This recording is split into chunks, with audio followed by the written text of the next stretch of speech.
Hello and welcome back to the channel, or just welcome if you're new here. Today's video is my contribution to the Lollipop Box Club design team projects. As soon as I saw the little DIY kit that Lisa had included, I knew exactly what I wanted to make with it. I have made this design a few times before, but I don't think I've shared it on here, so this was the perfect opportunity. I am going to be showing you how I make a mini tag flip stand. Lisa has shared a fabulous video this month showing you how she used her little tags, how she made a little miniature tag flip, and that fits perfectly with this project. So to start off with, you're going to need the bits in your little yellow bag. I've only got 2 tags, so I used one for the sizing and I've put it somewhere else on my desk. But I'm pretty sure you get 3, and then obviously the little rose gold ring. I'll just mine those to the side a second while I show you what else you're going to need. So instead of chipboard, I use this recycled Kraft card from Hobbycraft because it is thick enough to hold its shape. It's cheaper than chipboard, well, I find it to be, and it's easier to cut. So I double up this and it works just as well. You will need 4 pieces, which are 3 by 4, I believe. I wrote it on the back of one of these. Now I can't find it. Apparently I didn't write the size of those ones. So 4 3 by 4. You're going to need 2 which are 3 by 1.5. This is inches, by the way. 2 of these will be your patterned paper front pieces. These are 2 7/8 by 3 7/8.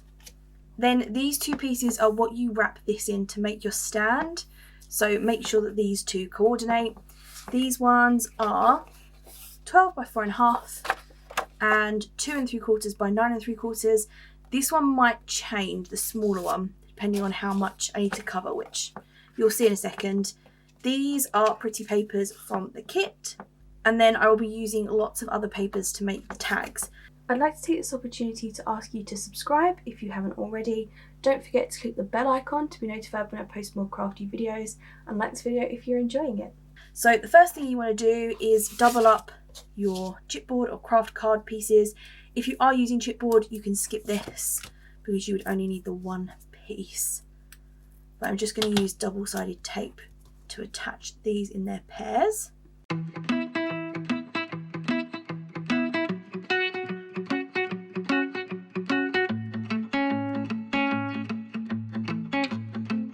Now that all of your pieces are doubled and thicker, you want your bigger piece, so the 12 by 4.5.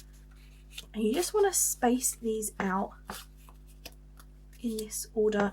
You want to leave a gap in between each piece, not too much, but enough that it will make it easier to fold. And then just stick these in place.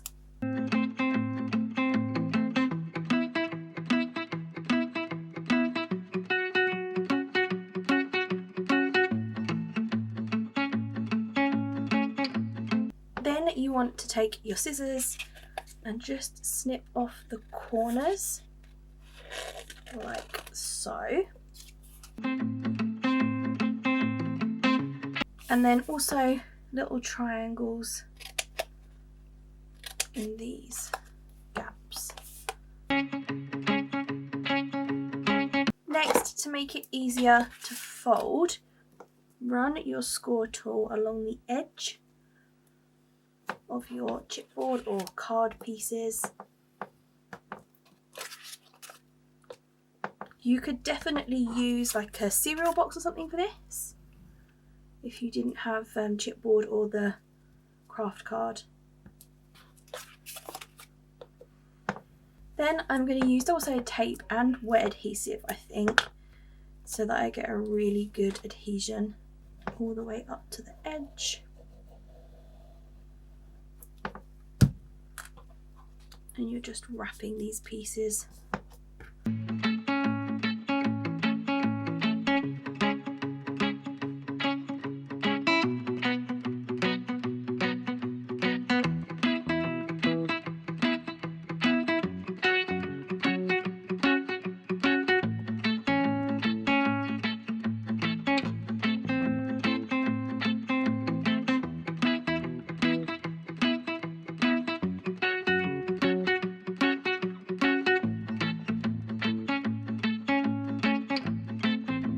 Then you want to take your smaller piece, which is 2 3/4 by 9 3/4 and just place that on to cover where you can see the craft card.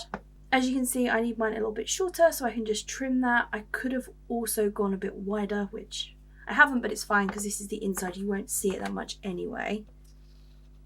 Let me just trim it there. You don't have to cover this part if you don't want to. It's entirely up to you. It basically depends if you want the inside to be pretty like the outside. But like I said, once it's folded up into shape, you won't see it anyway.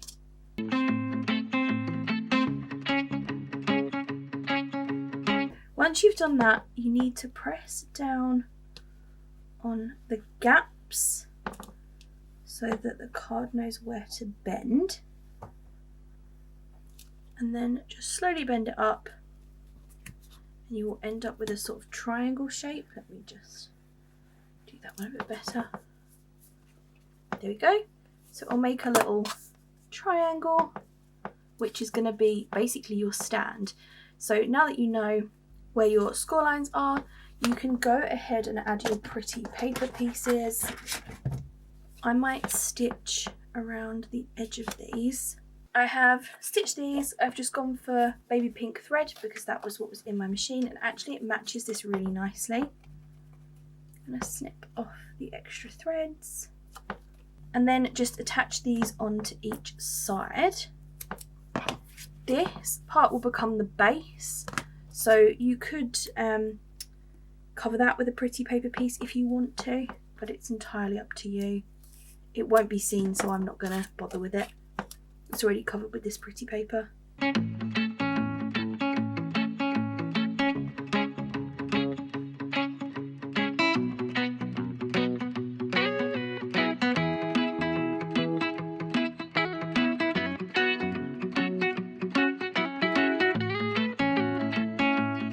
Once that is done, you need to add your holes for the ring to go through.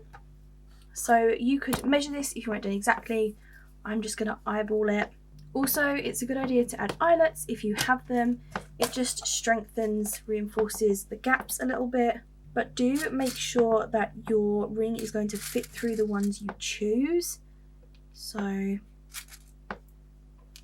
thinking those are... Oh, actually, I might use yellow because there's a lot of yellow in the kit. And they will fit through there fine.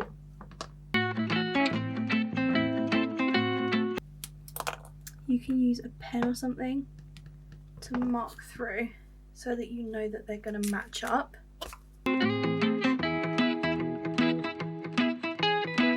Then you can add your ring through here, and not only will that hold your tags on there, let me grab my tags so I can show you.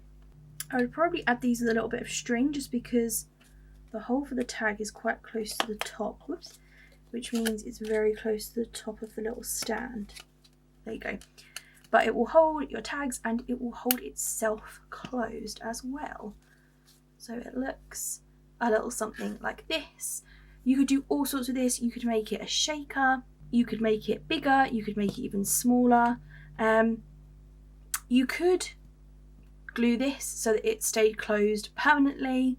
I don't usually, because I like to be able to send it flat. So when I'm actually sending it in the mail, I'll take this out and put in like a little instructional how to put it together. But it's a really fantastic way to send a little tag flip and somewhere for it to be displayed. It's the perfect blend of happy mail and somewhere to put it. I hope you have enjoyed this little tutorial. I will share some pictures of the finished product up on my Instagram, and it should also be over on the Lollipop Box blog for you. So make sure to check both of those out, and I will see you again very soon. Thanks for watching. Bye.